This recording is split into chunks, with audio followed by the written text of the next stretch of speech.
welcome to our part 4 of this series on how to become your own matchmaker.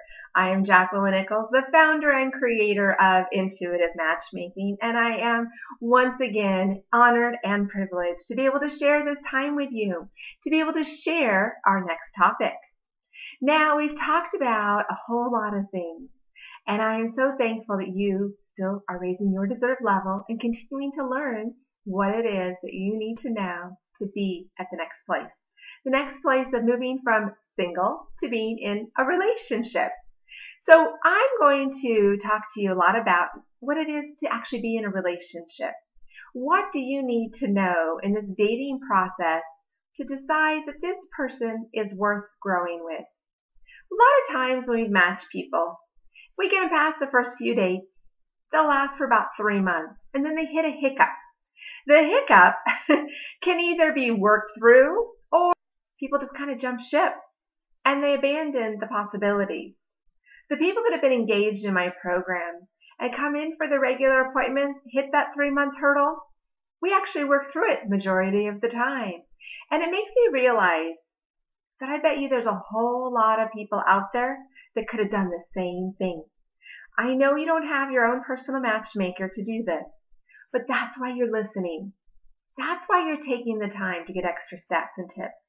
The amount of people that I've worked with to get over the 3-month hurdle shows me that equal a percentage is out there of people that miss the chance to celebrate their 6 month, their 1 year, to be able to have a long-term relationship. Because when they hit that spot at 3 months, when the honeymoon kind of faded out, the excitement faded out, the reality was there, the day-to-day making room for this new person, the communications, the sleeping habits, the work routines, the food habits, the children if they're involved, all those things added up. And they often cause failure, cause people to quit, cause people to reject the continued process. Well, guess what?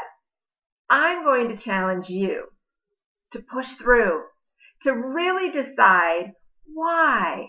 Why do you want to be in a relationship? What is it that you want a relationship for? This is a bigger question once you hit those times when you are hitting the hurdle. Because what I have found and what I have seen and what I have witnessed is huge. It is so huge because people say they want someone. They say that they're lonely. They say that they want to share life with someone. They want to grow old with somebody. They want to have experiences and memories because the relationship has grown so much. But guess what? When it actually comes down to it, they're not willing to compromise. They're not willing to change. They're not willing to adjust. And that's when I know they don't really want to be in a relationship. And then they have a chance to make a choice. It's that fork in the road. Which way are you going to go? Are you going to say, you know what? I do want a relationship. I've spent this much time with this person. I need to figure out how to make this better. Or are you going to jump ship and start all over again with another new person? They need to meet your friends. You've got to be able to learn their favorite foods. You got to work with their work schedule, their kids' schedule, their exercise schedule. You got to start all over again. And you know what? You don't know when that chance is going to happen again. As much as I am blessed and honored and privileged to work with an exorbitant amount of incredible singles, it doesn't mean that everybody gets to go together. It means there are great people out there. But the combination of the two people is magical. To get to the 3-month mark is huge. To get to each threshold is huge. Our society is overwhelming and is filling us up with constant distractions. The media gives us a million different images all day long. We're on our computer, we're at work, we're on our social media sites that are constantly giving us other options, other possibilities, other ways of doing things, having relationships, being attracted to other people. That's why affairs are at such a high rate, because temptation is everywhere. But there is the choice that you get to make.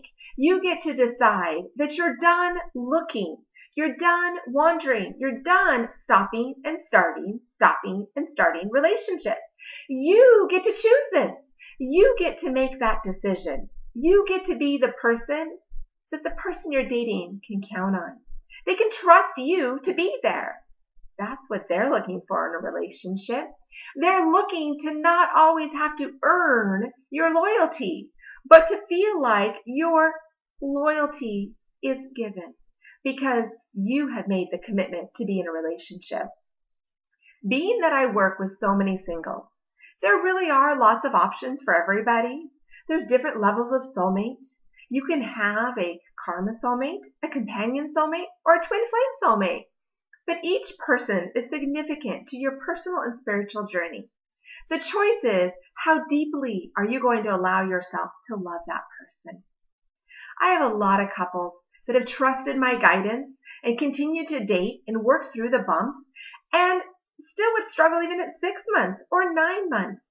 But they committed to the decision that they were going to figure it out. Once they surrendered to an expectation of what they thought a relationship would be at their stage of life, they found joy with the person that they were with. See, it's all different stages. Meeting somebody in your 20s and looking to have children and buy a home and get your first dog together is very different than when you are raising kids, co-parenting because your partner has children from another marriage or you do. Or maybe your retirement stage where you're looking to have your golden years. Your goals, your aspirations, your personal luggage, your emotional companionship is completely different. The piece that I want you to really think about and take ownership is, how willing are you to be in a relationship? I'm going to keep coming back to that comment because this is where you have to make some sacrifices. Maybe you're going to have to go to bed a little earlier, so you go to bed with your partner because they have to rise earlier. Maybe you're going to try some new music because they get excited in seeing that music and you want to see your partner excited. Maybe you're going to have to try a new place to travel because your partner really loves to travel. Before you know it, you might actually like it too. What things are you willing to let go of to make room for love? To believe in love again, you have to be willing to get out of your own way. Do you notice a common theme? I've said that in every video. Get out of your own way to let somebody in. If you've created such an image of yourself, so many expectations for the other person, then you deny yourself and that partner to come to full bloom. It's kind of like picking a flower out of the soil before it even had a chance to start taking roots and really growing. What I want you to really stop and think about is how much you're going to miss that person if you don't let them into your heart. I've had clients come in ready to break up. Then we talk about how much they're going to miss certain things about each other. They start to realize the other person actually does care. Maybe their guard is up. Maybe they've been hurt so badly from the last person, they don't even know how to be that vulnerable. They don't know how to survive rejection of the last person, so they've kept that guard up. I have a lot of couples I've worked with where one was so deeply hurt, deeply left behind in a painful way, that I had to teach the new person how to be patient, how to let them learn to trust again. Give yourself the opportunity to believe the person you're with could actually be the right person. If they could feel your trust, if they could feel your faith in the couple relationship you created, then they don't have to have their guard up wondering what day you're going to leave them, what day you're going to quit this opportunity of love. I have this one couple. She came to me already knowing the person she was dating didn't think it would work out. She figured they'd fade out. We could start looking. Through our journey of working together, I kept working on them staying together. She even broke up with him at one point, and she realized that dating other people was never quite enough. After a little while, even though I told her not to break up in the first place, she did. She realized I was right about him and she should keep dating him. But she never let go of this expectation of what she thought a relationship in her age would be like. It took her quite some time, and thankfully, he stuck around. But she thought he idolized her. She thought because he didn't ask for a lot that he was not being realistic in this relationship. But really, he was happy. He wasn't looking for confrontation. He was willing to let her grow and her bloom. And he had his own dreams, his own aspirations. He had all of these other things going on. But she kept thinking it was all about her while he was staying. but really, he was just happy. He was happy to be done searching. And when she finally realized she wanted him in her corner, and I wasn't just rooting for the underdog, she realized she'd been in her own way. She let me know what it meant to finally make the shift, to finally choose to let love in, to believe in it again, and trust that from an outsider's perspective, what mattered is what she wanted. She kept trying to make her friends happy, her family happy, but there was something about this guy that she knew believed in her, believed in what they had to offer, continued to give. And in the end, it ended up being the right thing because they are still together, and she made that choice. Thankfully, he was patient while she did her continual cycle. And honestly, it was on a 3-month rotation. Another wonderful couple, they were the same place until I literally felt like I stood up on my soapbox and got so much on their case because they were so unrealistic. And I said, everything you're complaining about actually has nothing to do with this relationship. It has everything to do with your past relationships. And through many tears and many moments of scared and confusion and uncertainty, they stopped and they looked at each other and surrendered. Now they have a beautiful relationship. It's not always perfect, but it's part of the journey. It's part of the discovery. It's part of their commitment to be that person for their partner. So as we've talked in other videos, what is it that you want in a relationship? What are you looking for? Why would somebody want to date you? How can you become unforgettable? And how can you truly let yourself surrender to a relationship? Who is going to catch you when you fall back? Who's going to be there when something sad happens? Who's going to be there when something amazing happens? Who's going to be there? Did you push people away so nobody can? Or are you opening up? Are you giving those hugs? Are you making a difference?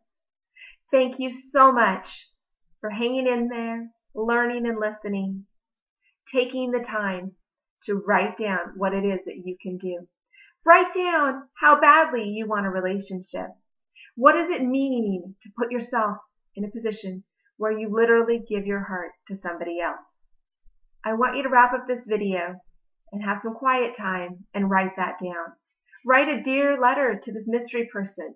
Write a love letter. Share what it is that matters to you. And the exciting part is, next we're going to have a Q&A live webinar where I'm going to answer some of your questions that you're going to be submitting if you have extra information you want. Share with you the extra fine tips on becoming your own matchmaker. Life is to be savored. Go out, go flirt, go have some fun. Do what it takes to be noticed. Do what it takes to get out of your own way. Raise your deserve level. Be unforgettable. And I will catch up with you at our Q&A webinar coming up very soon. Hurry and register before it fills up.